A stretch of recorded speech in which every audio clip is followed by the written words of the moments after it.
Sawadi. Okay, let's just dive right into the heart of one of Thailand's absolute most fascinating spiritual sites. Today, we're unpacking the incredible and kind of wild story of Wat Chan Tawan Tok. Now, this isn't just a story about a beautiful building, right? It's this massive, glittering testament to community resilience, profound spiritual beliefs, and a modern-day controversy that literally lit up the internet. We're going to see exactly how a devastating historical fire, a really brilliant architectural vision, and some deeply debated mystical claims all collided to create this absolute marvel right on the banks of the Nan River. But first, I want you to really ponder this question for a second.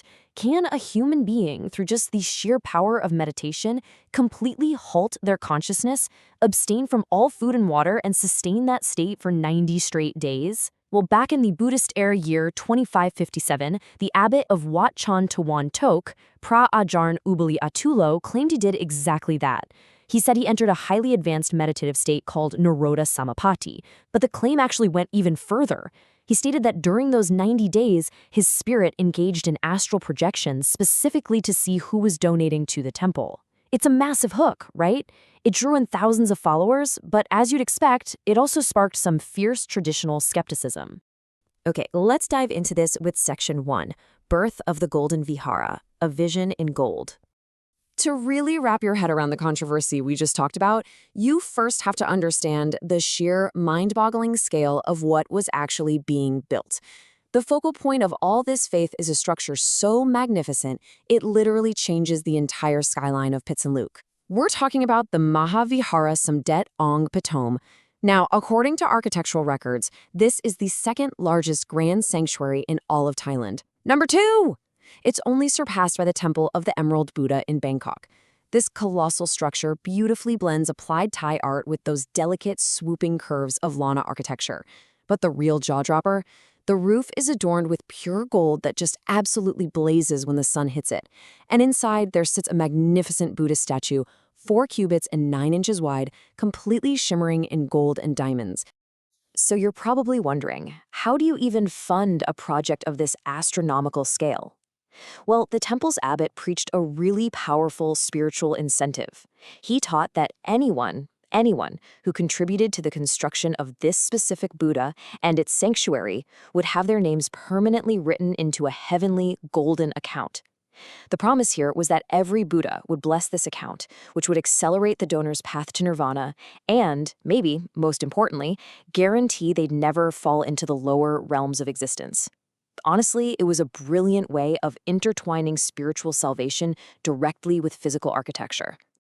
Moving on to Section 2, From Ashes to Nan River, the Resilient Community.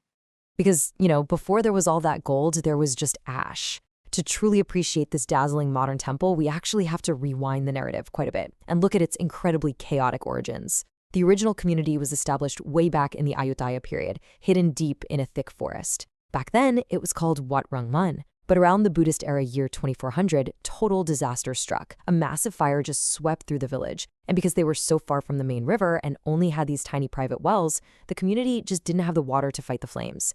The temple, the surrounding homes, entirely destroyed. Facing absolute ruin, the community made a really strategic geographic shift. 2 devout locals, Naitet and Nangtang Kam, donated just over 16 rai of land right on the western bank of the Nan River. So the temple rebuilt, eventually snagging a royal land grant in 2490 BE, and that set the stage for the grand, visionary design of the Golden Vihara that kicked off decades later in 2546 BE. Oh, and a fun little detail, when they moved to this new riverside spot, they found this massive Chan tree, just surrounded by smaller ones. Seeing this as a super powerful natural symbol of fertility and abundance, they renamed their spiritual home Wat Chan. And since it sat on the west bank of the river, it officially became Wat Chan Tawan Tok. All right, Section 3, the Niroda Samapati mystery, faith versus textual skepticism. Now, what's really interesting about this is how it brings us back to the modern era and that deep online debate surrounding the abbot's mystical practices. Looking at this completely impartially, we see a really stark contrast. On one side, you have the temple's incredibly popular claim, a 90-day fast in deep meditation coupled with astral projection.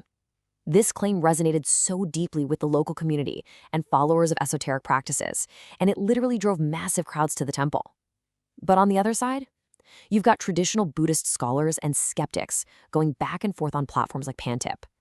They point out that according to traditional texts, Niroda Samapati, which is the complete cessation of feeling and perception, can only actually be sustained for a maximum of 7 days. Why? Because the physical human body simply cannot survive any longer than that without sustenance.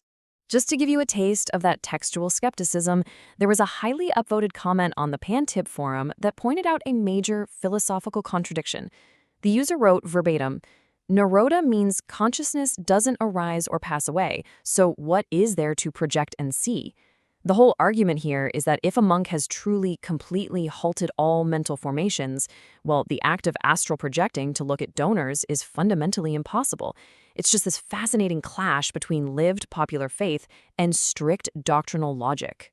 But, regardless of where you fall in that theological debate, these mystical claims were utilized absolutely brilliantly to fuel the temple's restoration. They released these highly sought-after sacred objects, like the first edition amulets back in 2051 BE, and then the second edition copper coins in 2054 BE.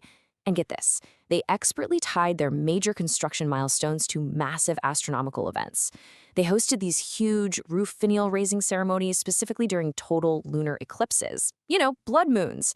By blending the terrifying, awe-inspiring symbolism of a blood moon with merit-making, the temple created a cultural strategy that basically fully funded their massive architectural ambitions. Which brings us to Section 4, Buddhist Art and Sacred Symbols, a blend of eras and beliefs. All those massive fundraising efforts, they resulted in some true architectural marvels. Let's break down the physical space of the temple today, because it's this incredibly fascinating blend of Orthodox Buddhism and pluralistic Thai beliefs. First, you have the Mahavihara itself. Like we said, the second largest in the country, serving as this majestic centerpiece for all the main rituals. Then, positioned right outside near the river, is Luang Po Tong Lai Ma. It's this towering, golden-standing Buddha holding an alms bowl, and it is the absolute center of gravity for locals seeking blessings for wealth and abundance. And finally, tucked right behind that is the Sat Luang Pagoda. It's a bell-shaped stupa mixing Lana and Ayudayatai styles, and it houses sacred relics, a Mahayana healing Buddha, plus a statue of a revered former monk. People flock there specifically seeking physical healing. It really is like a one-stop spiritual center catering to basically every human need. And here is a totally surprising fact for you. While official temple buildings generally close their doors around 6 p.m., the temple's exterior effectively operates 24 hours a day. Seriously, 24/7. The exterior of the Golden Vihara is lit up with the spectacular lighting at night, drawing a constant stream of photographers and tourists. It completely defies standard temple hours. It just acts as this permanent glowing beacon right there on the river. All right, our final section, Section 5, Merit Route of Song Kwa, the Modern Pilgrim's Guide. So for those of you who want to move from just theory to actually experiencing this, let's talk about how you navigate the site. Wat Chan Tawan Tok is definitely not some isolated monument. It actually fits into the perfect one-day itinerary. Most pilgrims kick things off at Wat Yai to pay their respects to the super famous Praputa Chigarat. From there, it is a very short journey. You just cross the Norm River using the Supan Kanlea Bridge. And this bridge literally connects Wat Chan Tawan Tok on the east bank, which is home to the shrine of a revered historical heroine, directly to Wat Chan Tawan Tok on the west bank. You cross the water, and boom, immediately you're greeted by those golden marvels we've been deep diving into today. So we've explored the tragic fires, the glittering golden architecture, and those really intense doctrinal debates surrounding the 90-day fast. Wat Chan Tawan Tok is ultimately a place where deep traditional skepticism collides with just undeniable physical splendor.